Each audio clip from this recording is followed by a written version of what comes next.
Welcome. I'm glad that you're here. We are doing this in a little different format. It's our first time to use a go-to-meeting type format. So please be patient with us as we go through this.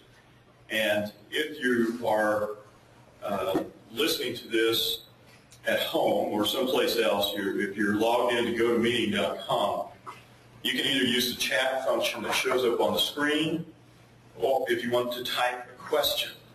Or you may text, you may call in and send a text message. And the number to call is 972-836-9641. We start every meeting that we have at DBU with prayer, and I think this is a good time to have a word of prayer to start this hour-long journey that we're going to have. If you'll pray with me. Heavenly Father, we thank you so very much for this time in which we can gather, in which we can share ideas, in which we can collaborate. We thank you for this university, and I personally thank you for these people and the ideas, the life that they've poured into this university and into the students. I pray that you bless this time that we have together, make it productive and memorable. We pray in the name of Jesus. Amen. Well, we appreciate everybody's contribution to the lives of our students, just as I prayed. We appreciate your skills and your talents, and we appreciate your willingness to participate in another workshop. For a lot of us, this is the second workshop this spring. The one that we have been attending has been the workshop. Let's see if I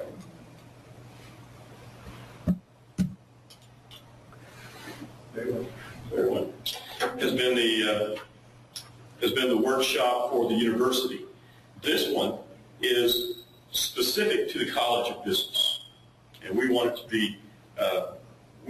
be informative about the College of Business itself, not simply the whole university.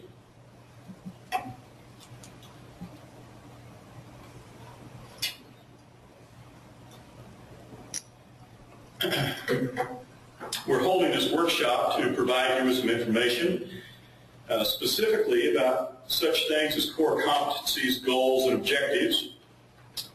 We're holding this workshop so that you can collaborate on achieving goals and objectives by attending this workshop and later on spending time at your convenience discussing these things with other professors in your discipline. You're helping in this collaborative process. And we're holding this so that we can get your input and your feedback and your answers to the questions.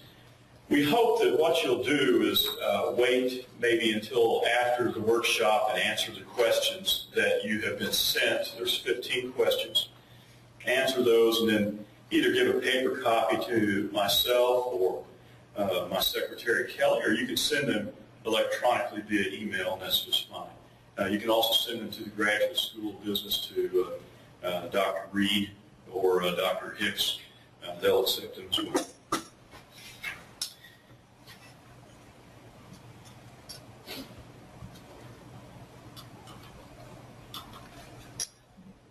So, what kinds of things do we hope to achieve in this workshop?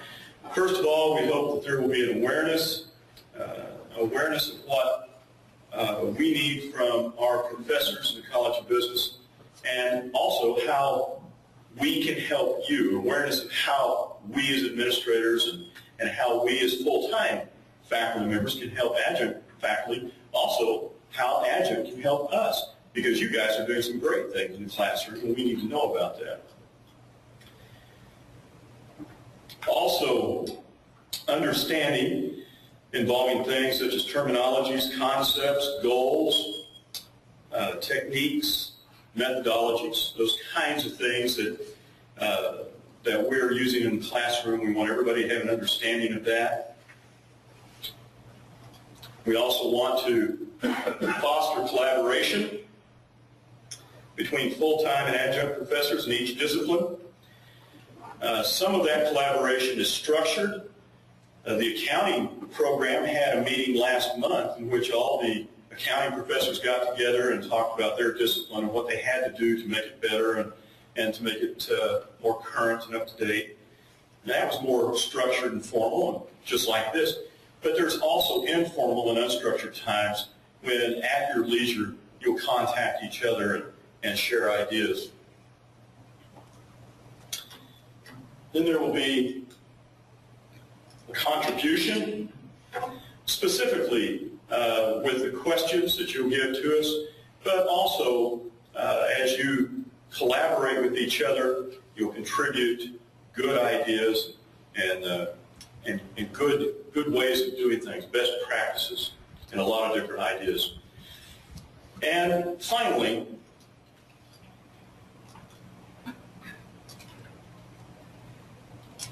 the end product, I'll do that as well. And that end product, we hope, will be a stronger College of Business ready for accreditation, reaffirmation of accreditation, a stronger College of Business that's excellent, that gives high quality education, that attracts students not just in the Metroplex, not just in Texas, but throughout the United States. And that's what we're hoping, is that we will achieve, through workshops similar to this, a reputation that stands us in good stead, not simply in this area, not just in this region, but in a wider sense. And this is a continuing process. This is not a one-time thing.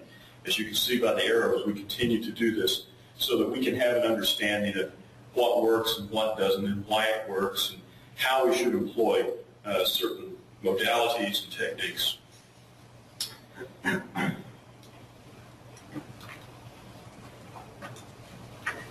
So what's required of you?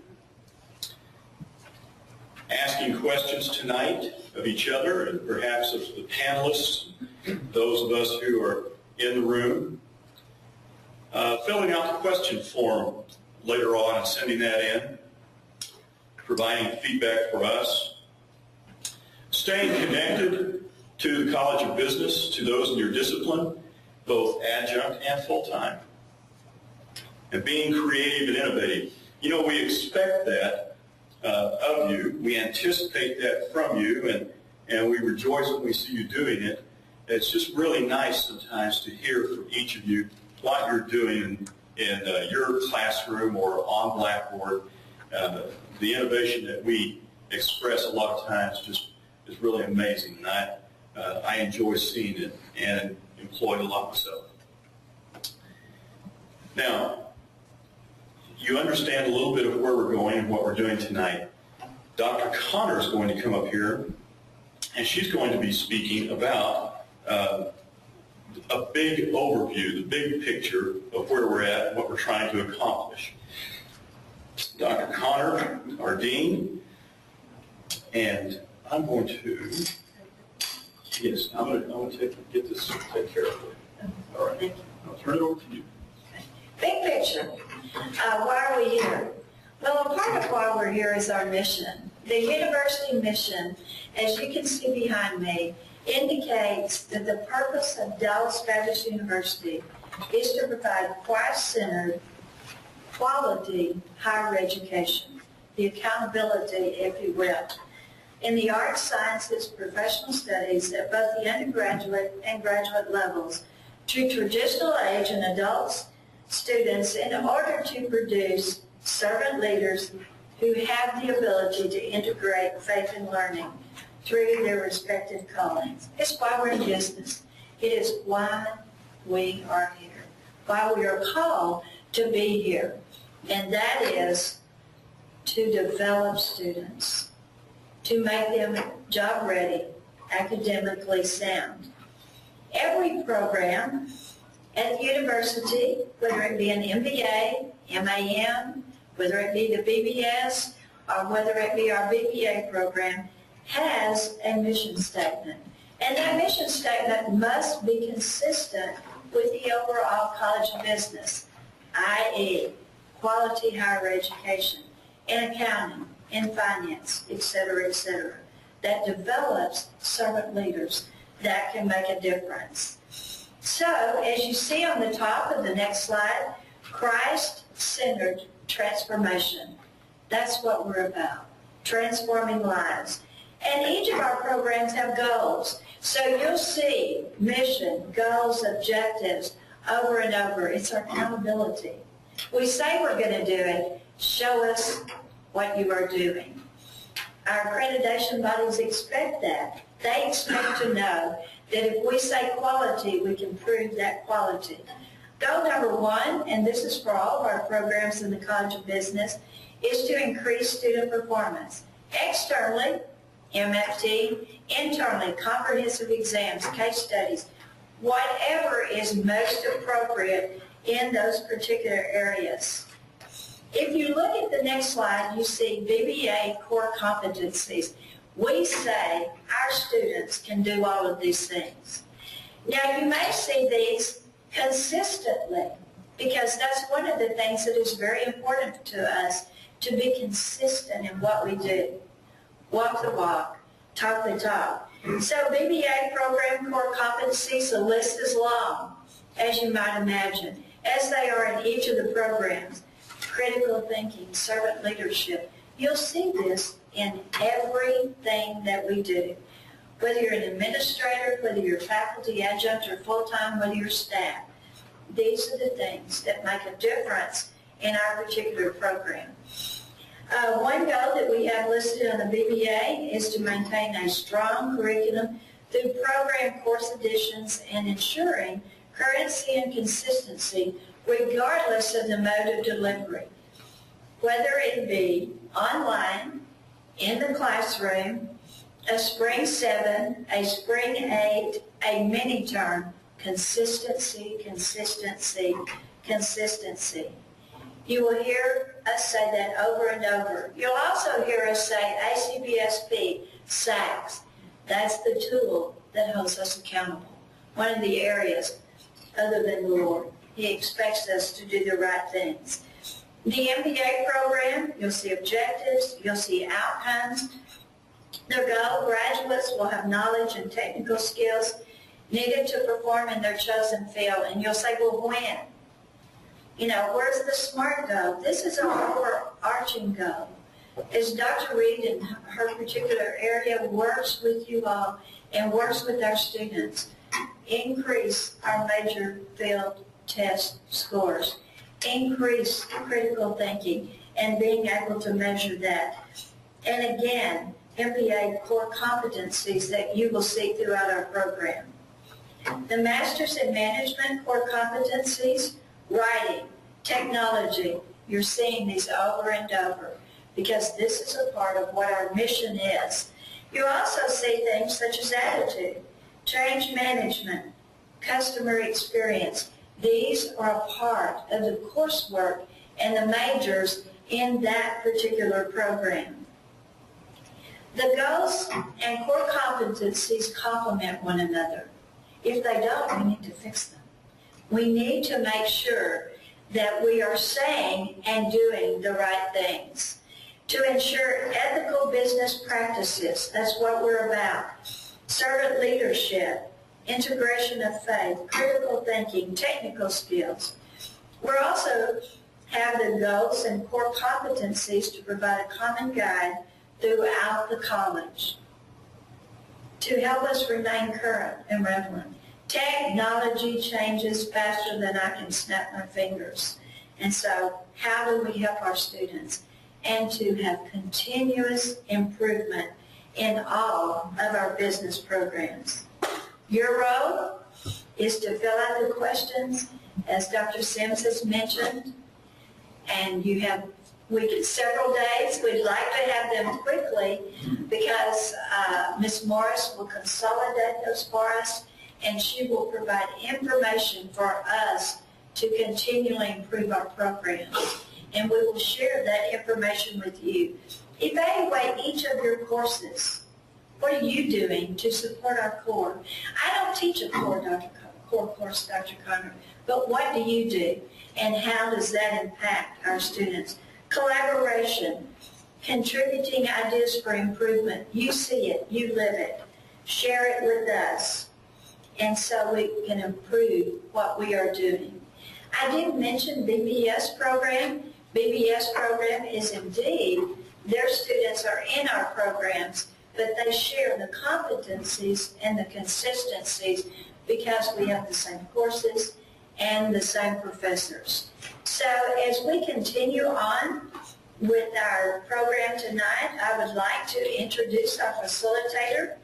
I am honored to have Angie Smadrolo, and she is going to help us as we answer some of these questions. Thank you, Angie. Thank you, Dr. Connor. Hi, my name is Angie Smostrola, and I'm an EDD student here at DBU.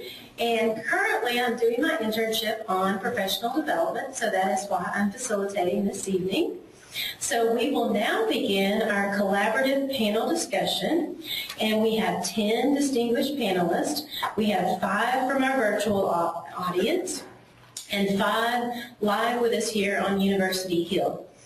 You were sent the 10 questions that we are showing on the screen now. However, if you have additional questions, comments, or technology issues, feel free to use the chat feature on the GoToMeeting or text Josh at 972-836-9641. Again, that's 972-836-9641. As we begin, I will remind our panelists to keep responses to 2 minutes or less. And we will begin with our first panelist, who is Dr. Justin Gandy. He will answer the first question, which is, how are learning-centered outcomes measured to ensure they are retained by students? Dr. Gandy. I teach in principles of management and communications and a couple of other courses, and one thing that I've begun to do in each of those to make sure that the learner-centered outcomes are retained by the students is actually list each outcome after the assignments. And what I mean by that is in the syllabus, when I type out the various assignments, you know, they have this paper to do, this test. At the end of the description of that assignment inside the syllabus, I will indicate which learning objective that particular assignment is supposed to achieve. And so they can see every assignment has a specific objective. It's to accomplish a particular learning objective. And then I can see at a glance if my assignments are heavy, too heavy or too light with some of the learning objectives. Maybe I've got several assignments that really focus on the first 2 learning objectives, and I don't really focus heavily on the 3rd one or the 4th one. And so that just is one way to help me see the learning objectives and how they're distributed by assignment. So I would encourage everybody to indicate at the end of the description for each assignment which learning objectives that particular assignment addresses. And then the second thing that I found helpful is a rubric. I know everyone has heard plenty about rubrics, but just in case you haven't, I would encourage you to develop a rubric for each assignment. You know, find out what criteria you want to grade, and then develop a scale from A, B, C, D, E, F, whatever you want to, whatever grade you're giving, and that way you can have a matrix or a rubric that the students can use in preparing the assignment, and it also helps keep you grading more objectively and less subjectively. So those are a couple of ways that I do it. Hope those are helpful. We will now go to our second question, if we don't have any questions from the audience. Any questions out there? Okay. We'll go to our second question from Professor Carla Allen, who has number 2. How does your course integrate faith and learning, Professor Allen? Hello, this is Carla Allen. I teach Principles of Managerial Accounting, and in that course, one of the things the students are required to do is prepare a personal budget throughout the semester, and then they provide feedback to me. But I also ask them to, and using the discussion board, I ask them to provide budget tips to the other students in the class, and along with that, I ask them how does their faith impact their preparation. And then another area, I have them do a writing assignment, and this is something I learned from another faculty member in a faculty workshop a long time ago, and it's really worked for me, is dealing with the creation, the fall, and redemption. And they discuss not only accounting, but the business world and how Christians should redeem themselves in the accounting profession. So they're looking at biblical references, business rule references, and then putting themselves in to say, how can I, with my business knowledge, change the accounting profession ethically and in other matters related to their faith. And those are the two areas that I use. Great job, Professor Allen. I teach the introductory course in the graduate track in project management, and in that course we typically include a group project assignment as a regular part of the course. So the way we tie service learning into that is to direct the students to focus their group project work on a community service or church-related service to a community or church-related service group. Since this is a project management class, it typically includes in a short course doing the initiation and planning stages of a project, and in a longer full semester course, it might include actual follow-through to accomplish some deliverable results for the community or church service group. Okay, great, thanks. This is Thomas Bell. I teach in the MISM program and several courses actually in the MISM program. And the issue is finding ways to have my students contribute their competencies in the workplace, and in grounding my programs in with the university's mission.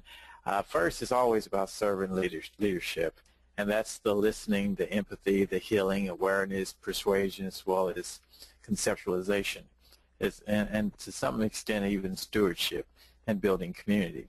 And so we always try to find ways to integrate servant leadership into the course as well as the curriculum. And then obviously there is the mainstay of all of my courses, and that consists primarily of critical thinking, communication, managing information systems as well as technology and the business processes, which requires some level of research and analysis. Typically, depending on the course, there's projects and task assignments that facilitate organizational skills, to some extent perhaps some teamwork, depending on the course again, obviously.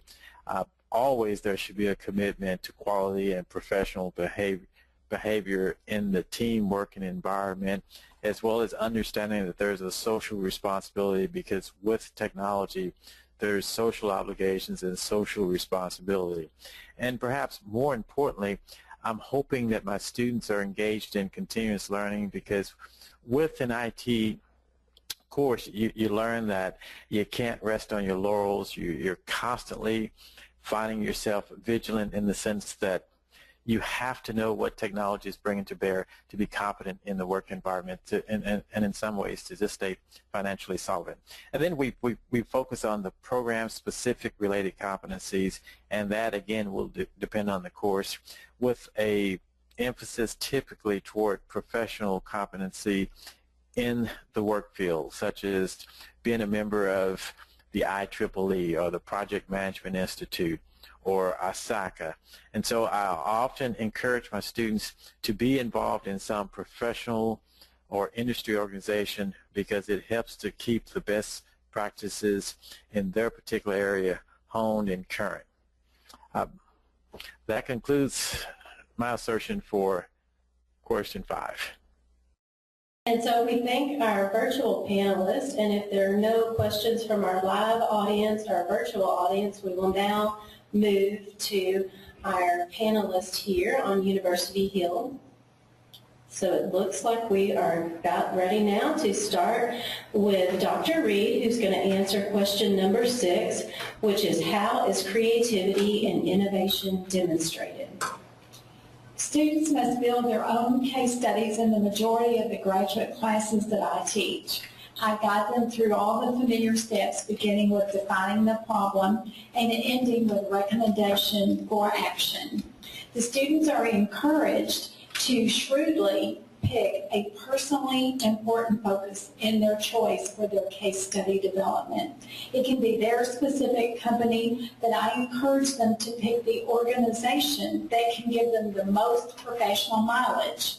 Where do they like to work in the future? In what capacity? target that organization for their case study so they can do all the background and learn all about them and gain exposure to really make a decision whether that's the right place for them or not. I encourage them to seek out a key decision maker to interview.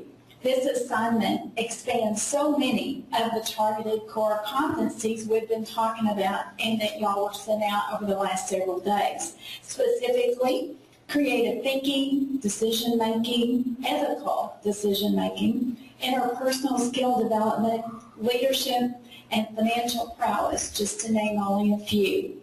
I use the assignment, or I promote, I value, I market the assignment to be used as an opportunity for them to reach for that greatest value proposition that they're looking for. Make every assignment work for them, and this one is really a good one for that. The assignment also greatly increases their own visibility. You know, you can get into so many more companies when you say, I'm a graduate student or an undergrad at DBU, than you would be able to if I'm looking for a job. So I tell them to increase their visibility with this kind of an assignment. And oh, by the way, don't forget you're increasing the visibility for DBU. I guide them, of course, through lots of format examples, lots of content, context kind of discussions, and I give them direction and advice. So they're not on their own, but there's a tremendous opportunity for creativity and innovative ways to do interviews or whatever they're doing. They must get their summary, which is often the hardest part, that they turn in down to no more than 4 pages. In fact, I like it to be much smaller than 4 pages. The research and all the work that goes into it, of course, is attached for a review, but it is a narrow summary that they have to work through. And I really believe that this type of an assignment is great for expanding international students in terms of interpersonal skill development and all the other myriad of core competencies or skills that we're getting them to develop as they continue through our programs. And of course, it's always great for the U.S. Student to be able to do the same. Thanks, Dr. Reed. And again, if anybody has any questions, comments, you can use your chat feature on the GoToMeeting, or again, you can text Josh at 972-836-9641. And so now we will go on to our next question, number 7, and this one is for Professor Hastings. And it is, if students were asked to prove how this course would improve job performance in measurable ways, what would they suggest? I sat and looked at this question and I thought, well, there's so many ways, there's not enough room in this square. I teach accounting, and this semester I have the joy of teaching 2301 and 2302, which are the 2 principles of financial accounting and principles of managerial accounting. And in a financial capacity, what ways could they not help their organization? And traditionally, I've taught adult students in the evening, and they're always coming back with, oh, I was able to use that tool and make this adjustment in my office. I was able to understand for once what I was reading, what I was seeing from corporate and different things like that. But students, especially in the managerial accounting class, we're able to give them tools that they can help their company in their financial and operational efficiencies and see how they can use the tools that they've learned in the course and with an understanding now of what they're looking at, what they're working with, to be able to make suggestions and improvements in their organization. I think that's been the biggest piece that I've seen from students, that they are actually able to go to their superiors with confidence and make suggestions and changes that have helped make their companies more profitable. Good job, Professor Hastings. Thank you. And so we will now move to question number 8 for Dr. Hicks, and this is, how are communication skills evaluated? In the courses I teach, the communication skills account for about 10 to 20% of the grade. All courses have written assignments, whether they're article summaries, case studies, or various assignments, discussion board responses, or project write-ups. All courses have oral assignments as well, whether they're group presentations or individual presentations. All of them have to have PowerPoint. And the third one is in Management 6331, which is our Leadership Coaching and Counseling course. We have one-on-one coaching sessions for 7 sessions, which helps the students become more confident. It helps them be able to coach other people to performance, which in turn they take back to their offices or their work environments. The feedback that we've received on this is that they're positive. It's also improved their confidence in speaking or in writing in corporate settings. They've also improved in oral and written communication skills, both from a personal standpoint as well as a professional one. Thanks, Dr. Hicks. The next question is for Dr. Crisp, and this is question number 9. How is teamwork demonstrated? The students are often required to take a capstone course, and strategic management is the course that I teach, and it overlaps a lot with project management. And as a result, the students who've been pushing individually most of the time in schools find themselves now being faced with having to organize into teams. And so the course is set up with 3 projects. The first one is where the student writes about a dream company that they would like to maybe be an entrepreneur with someday, or a dream job with a corporation that they would like to work in. What job would they like to elevate to? And so once I get that down and they kind of get to know each other a little bit at the first part, then I have them divide up into teams of 3 to 5. And usually I like to have it not much larger than that. If it's a big project, we'll take a few more, but occasionally 5 seems to be the right number. And what it causes is that the students then have to interact with each other throughout the case study, which is the second project. The third project is working with a live company, where they actually have to go out, meet people, introduce themselves, and then find out if there's a need with that organization, how can they help them. The company may need a business plan or a marketing plan or a focus strategy. Any of those type of things happen. And then what the students do is that they do research and they try to plan from 1 to 5 years out. And so once they have taken that information, they've gotten the trends, they've gotten all the data that they can, and they try to present recommendations to the company. And they have to do that in a PowerPoint presentation, which is one of the attributes that they've already accomplished. Then they have to give a formal presentation. Then they get to evaluate themselves. Occasionally students like to pair off. They'll work with one person in the team and not with the others. And so that shows up on the peer evaluation. And so that affects their grade. So we look to see how cohesive the team really is. And many of the best projects have very, very cohesive teams that they've just worked very well together. The idea is that the students then ask for feedback from the client, the company that they gave the presentation to. How did we do? Did we do a good job? Did we answer the mail? Did we give you what you asked for? So when we get that kind of feedback, then it gives the students a very focused picture of, hey, we did a good job. And 99% of the time, that's the case. But we guide them through the process to make sure that they've established the vision, the mission, the goals, the objectives. They do a SWOT analysis, a force field analysis. They do all kind of strategies in this process. And as a team, they have to work together, and then they have to graph it out, chart it, and then present it. Their papers are usually around 80 pages when they finish. 80 pages, wow. About 20 was bad. Thanks, Dr. Crisp. You have a great radio voice, by the way. Well, in teamwork, there is often sometimes conflict that arises from teamwork, right?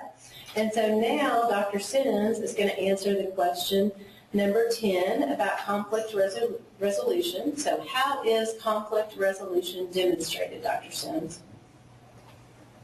Well, anytime, as you mentioned, anytime that we have teams, and we like to use teams in the classroom for a lot of different project-oriented items in the class, anytime that we have teams, we're going to have that conflict. But that conflict doesn't have to just be because of teams. It can be because of different cultures, different perspectives, lifestyle perspectives, sometimes just personalities. So as a professor in the classroom, we do a number of different things. First of all, we talk about the idea of conflict up front. How do we handle that? And I think that Dr. Chris gave us a great example of how he works through his teams to handle those kinds of things. As professors, we demonstrated as well by being a facilitator and a mediator in the classroom. And of course, we have classes on that. Dr. Calhoun teaches a class on mediation, and that just is the heart of conflict resolution. So I think it's a number of different things. Communication up front to tell people exactly what's expected when you work as a team or you work in this class. Secondly, demonstrating a mature approach for our students to conflict resolution when it shows up in the classroom. Regardless of whether it's a team issue or whether it's something about the grade that they've received or maybe just a conflict between two students in the classroom, we can model that behavior and we can show the students how to handle it when it comes up. And we hope that that translates to something in the workplace where they understand, yes, I can see this, I understand that this is going to happen, I know how to handle it now, and I can do it in a mature and productive way, not an unproductive manner. Great, thank you, Dr. Stens. I really appreciate our 5 virtual panelists and our 5 in-person panelists. Do we have any people that would like to volunteer to answer some of these remainder questions? Do we have any questions from the audience? Any questions from the virtual? No? Okay. Then I will turn it, Dr. Reed has a question. I would like for someone to, thank you, Dale. I would like for someone from the audience to address question number 14. How do I assess student knowledge of the CPCs, or the Common Professional Components, in my courses, and what methods do I employ for assessment? I'm looking for some strategies and tips. So do we have a volunteer? Anyone in our live audience here going to step up? Sandy, I don't know if what you're saying is, it is on, okay. One thing that I had online do is move my tests that were online, and what I've done is I put my core competencies on 1, 3, 5, 7, like that, and then the others are other questions maybe from an outside reading or something. And then what I do is I take that statistic and I say, we didn't quite get it. And so I might want to put those questions again on the final and say, we had too many students miss number 3 or number 5, but if you don't know which number. So I would just suggest what I do. I use odd, 1, 3, 5, 7, 9 are my core competencies. Good suggestion. I like that. Okay, great. Okay, do we want to answer more questions, or do we want to finish?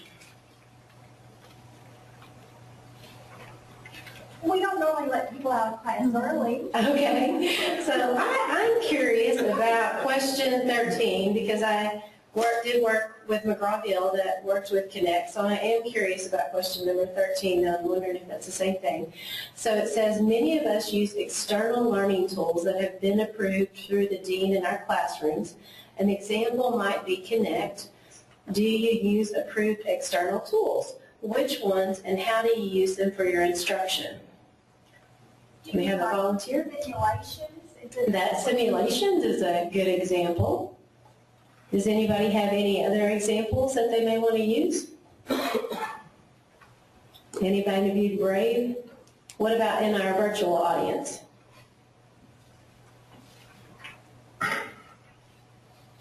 What would guest speakers fall under? That would be another. That's a good one. Guest speakers is a good one. What about WIMBA sessions? WIMBA sessions, yeah. Presentations, lectures, and discussions. constantly. Yes, Wimba is a great tool. Online classes, I have time period where they can go in to the Wimba section. We'll have this presentation, and then we'll be able to talk and have questions. And then, of course, it's recorded, so if you miss it, you can come back and catch it later. I had a student that would actually live in London, and so she'd come back to catch all the things later. Oh, great. Yeah, recording the sessions, just like we're going to be doing with this one. It will be recorded, and then you can listen to it again. Anybody have any other examples? That was a good one. Okay. Then I will turn it over now, if there are no other questions, to Dr. Reed. Thank you.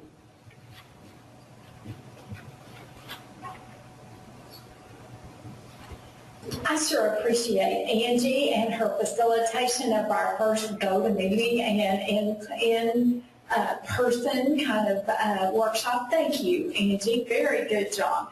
I think we should give her a hand.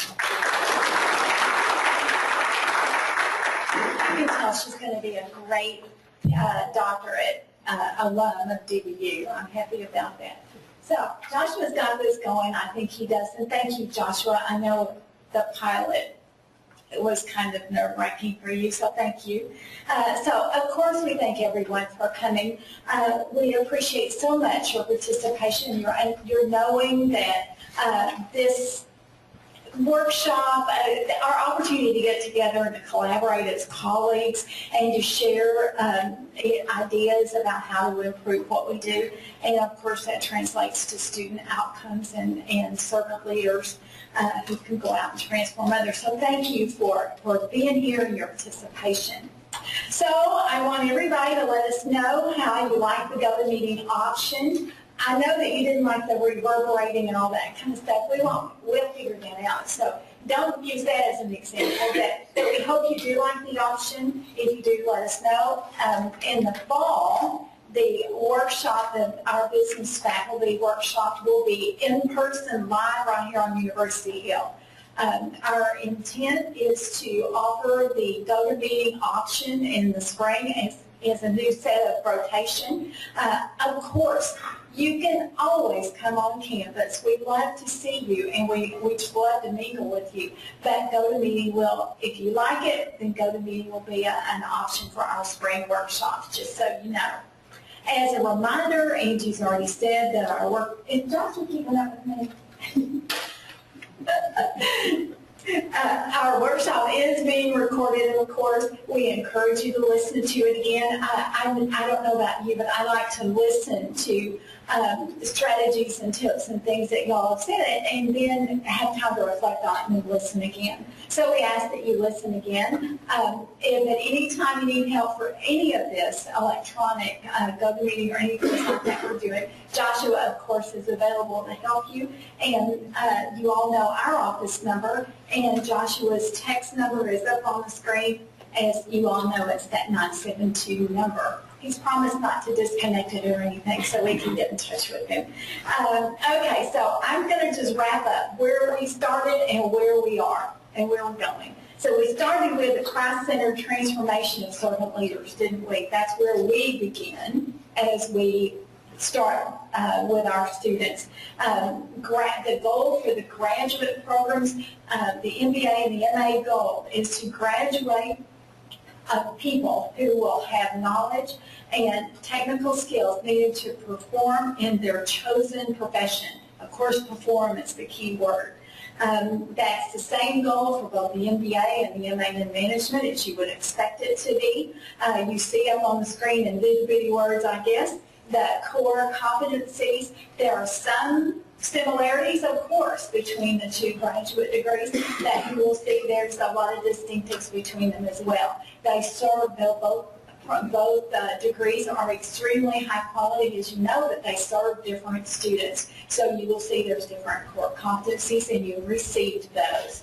Also, the BBA, and similar to the BBS core goal, is to maintain a strong curriculum through program course additions and ensuring currency and consistency. We heard the word consistency many times, regardless of the mode of instruction. And you see the core competencies for the BBA and similar to the BBS. You will also see the similarity. We're business people, so you're going to see a common thread between undergrad and grad. You know that. And as they get to higher level of learning, then that degree of difficulty increases through each of us in our instruction. So, what have we achieved tonight? What we hope you will have achieved or believe that you're walking away with, the 4 areas that we touched on originally in terms of, I think Dale kind of set the stage for us.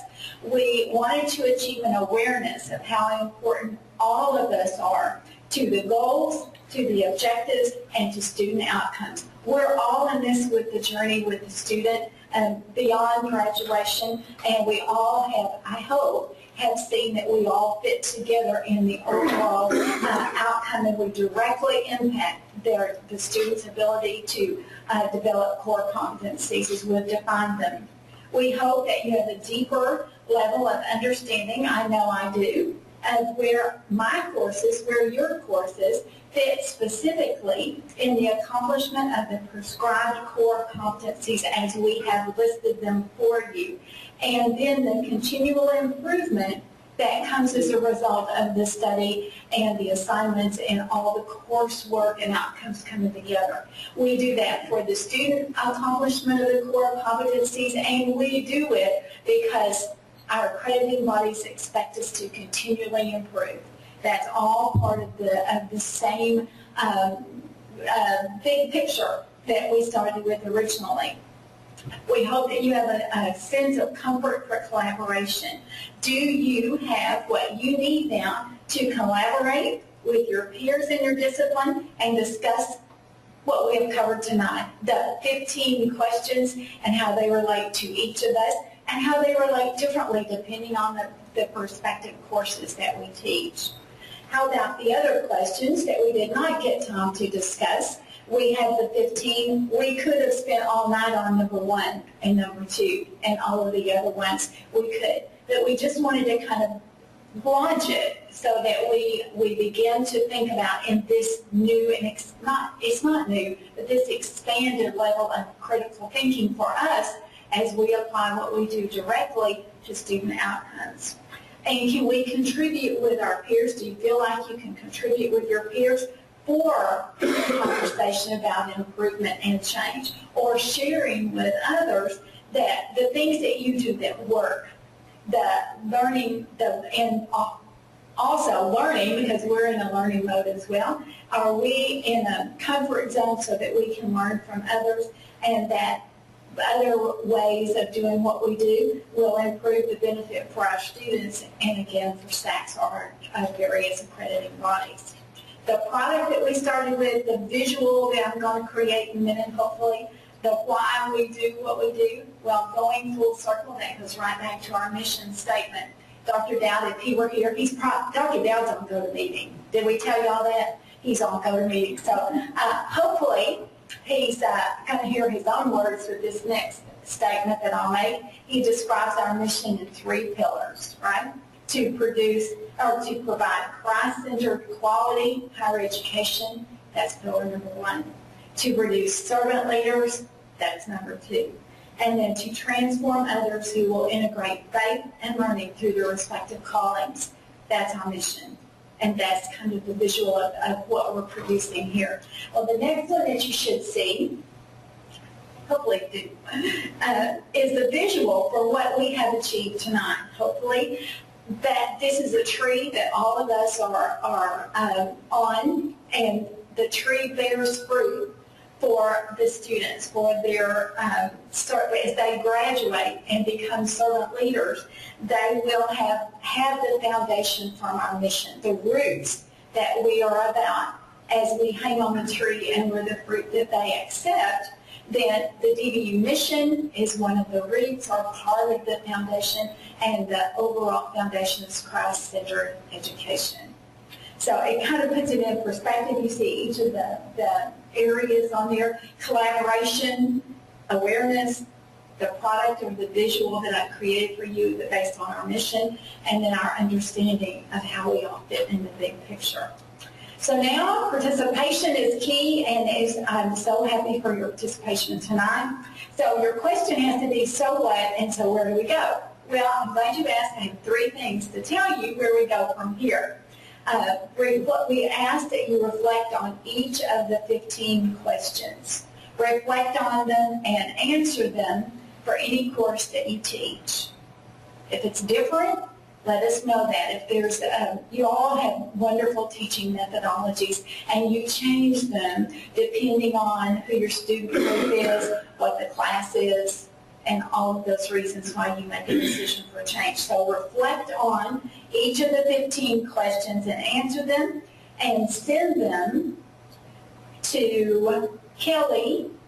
She's already saying, Kelly. Send them to Kelly. Dale's already said you can send them really to any of us, but Kelly really is the central connection point. She is going to, and if you would do that by next Thursday, marks the 7th, before spring break, and if you send them to Kelly, then we will, as a group, collect all of them.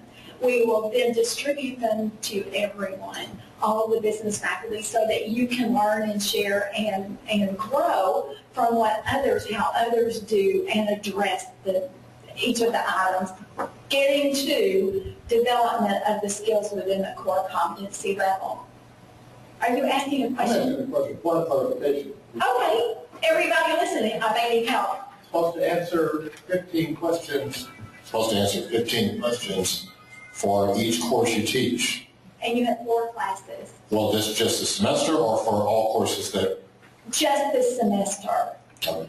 That's the point I wanted to. Just this semester. Now, as time goes on, as you teach other classes, and as your answers might to one of them, to 3 of them, as that might change, submit that, and we'll share it. We're building like a bank, so to speak, of helpful tools so that we can share them and grow and learn. And so we can show SACS that we are really embedded in our business, so that we really understand the business of education and how we're doing it. And we're cross-pollinating ideas and suggestions and ways to improve. Does that make sense? Am I out of time already, you said? Uh-oh, Joanne, okay. Okay, evaluate your own strengths by course. Joanne's timekeeper, she has an answer. Okay, evaluate your own strengths. Are there gaps in how you teach to your deliverables, which are accomplishing the core competencies? Feel free, and please, we encourage you to collaborate with each other in your discipline. Cross-discipline is really okay to talk to us in marketing. We really talk your language, I think. And so cross-pollinate as you feel inclined to do that. Contributing ideas for improvement or change, and/or change. That's what we're doing. Sharing with each other the ideas, those things that work for you. And then a reminder, you are essential. We cannot do these things. Our students cannot be who God is calling them to do without each and every one of us doing what we do. So, again, thank you. By the way, we need your feedback. Thank you very, very much for all that you do. And in case you didn't see that, Charlene has a ribbon tied around her finger so that she can give a visual to you to remember to do. Submit your forms, okay? Any questions before I end in prayer? Not a one. Let's pray together. Lord, thank you for this day. Thank you for the opportunity to be combined in prayer, combined in learning, combined in discussion. We are so grateful for those who are in our virtual world, those who are on this wonderful campus. I am so grateful for each and every one who are here today, and especially for all the students that you have called to DBU. We are just so grateful for the opportunity to share the gospel with each and every student, to be that light that you've called us to be in the lives of so many who go out and make a difference for you and your kingdom. Lord, we're grateful to you for your faith in us, and we give you all the glory and ask that you continue to have your hand upon us. It is in your Son's holy name that we pray. Amen.